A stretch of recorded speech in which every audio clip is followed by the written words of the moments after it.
Glastonbury is the biggest festival of the year, and with an unbelievable forecast, Elton John doing his potential farewell tour and a half-converted camper van, I'm really excited to be going down later tonight. But it hasn't all been plain sailing, and today I want to talk you through what has gone on to lead me up until this point and how it nearly didn't happen. Bill's not gone quite as smoothly as I'd hoped. So back in March of 2022, I decided that it was a good idea to buy a van and then convert it into a camper van. This is my van. In hindsight, this was probably quite an undertaking. It's a Peugeot Boxer, 2017, and I've never spent so much money on anything. Having no DIY experience, never done anything like this before, and frankly being quite bad at this throughout my whole life. I forgot to check the path of the saw. However, I managed to do some good work, to be honest. Loads more than I thought I would be able to. We cleaned it, it was absolutely filthy, treated all the rust, managed to insulate it, and then also got the flooring in. So that is actually quite a lot of work and took so much longer than I ever thought that would. However, when I started my GP training, I was doing nights, doing on-calls, A&E, and realistically, I didn't really have any time to work on the van. And then November came, and I decided I'd apply for Glastonbury tickets. Now, I'd never done this before, I'd signed up previously, but I'd never really tried to get tickets, and somehow we managed to get them. And this left me with quite a dilemma. I either managed to get the van in a livable state and got a camper van ticket and enjoyed my time at Glastonbury, or I went to Glastonbury and stayed in a tent. I actually really enjoy camping, but festival camping I think is a completely different breed. I have tried it in the past and I'm probably not a natural at it. So my first experience was Reading 2010 and that whole experience was mildly traumatic. A couple of years later I thought I'm going to go to Creamfields with my mates, and that was in our A-level year of 2012. Ended up leaving a day early. So I think the writing was on the wall. I'm not very good at camping at festivals. So knowing this, actually DIY became a relative strength. And I decided that actually I'm going to set myself a challenge. We've got a deadline. I'm going to camp in a camper van at Glastonbury 2023. And so I bought a camper van ticket. Despite the initial enthusiasm and with the prospect of doing Glastonbury in a tent, I actually didn't get very much work done. I remember I was fitting a frame for my fan. Oh, that is scenes. And actually I caused a leak and I just felt like I was going backwards.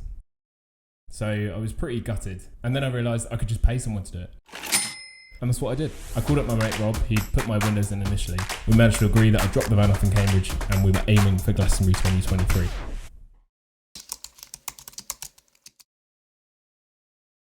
So having dropped it off with Rob for a few months, last weekend I went to go pick up my van from Cambridge. So Rob had also had a few setbacks, issues with labour, issues with parts, and so there were still a few things to do before we were ready for Glastonbury. But that's your fuse board for your hookup. Marcus, one of Rob's guys, he talked us through it all, gave us the full tour, and essentially laid out the problems that we needed to fix over the Saturday and Sunday. My first impression was there is no way I could have ever done anywhere near as good a job as Rob has done. So outsourcing was an excellent decision. Marcus talked us through what needed to be done, and essentially we have a full working electrical system, which is a massive bonus. We didn't have a gas system, but I have a portable stove, so we're just going to use that. We have a working tap, but they were missing a part for the drainage system. And as a result, we had to make our own drainage system for the festival. And we needed to make things like curtains so that the light wouldn't come in. And the last thing was that we didn't have a mattress. It hadn't come in time. So those were the main things that we needed to sort out. So after a brief tour, we went straight to Dunelm in Stevenage and picked up some supplies. So we have ordered a mattress, but it just hasn't arrived in time. And the issue is that it's quite an odd size, so it's not a typical mattress size. So we are now trying to build a mattress. After a few Google searches and YouTube videos, we decided to just put some pieces of foam together. And after a few issues with the maths initially by myself. You said that was going to fit the whole thing. That doesn't fit at all. And a few trips to Dunelm, we managed to get the right amount of foam. And we've ended up with a fairly decent mattress, which is actually quite comfy. Just been to Wilco, been to Dunelm, got 2 pieces of foam basically. I'm just going to cutting that out. The next thing was the water tanks. As I mentioned, in the van, we have 2 underslung tanks. And Rob's done that. We've got 1 fresh water and 1 grey water.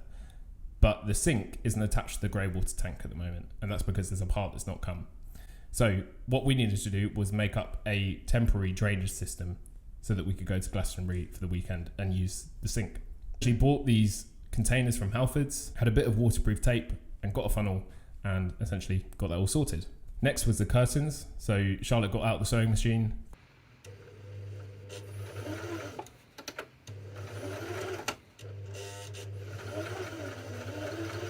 Got a bit of fabric, and we've basically put some wires together, and that just gives us a bit of privacy and also keeps the light out in the morning.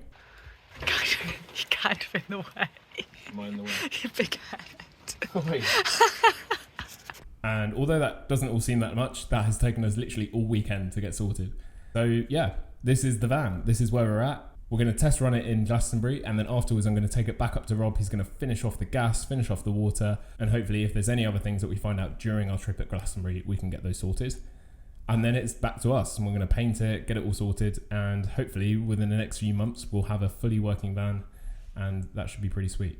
There's going to be plenty of Glastonbury content on here, and I will see you in the next video. Cheers.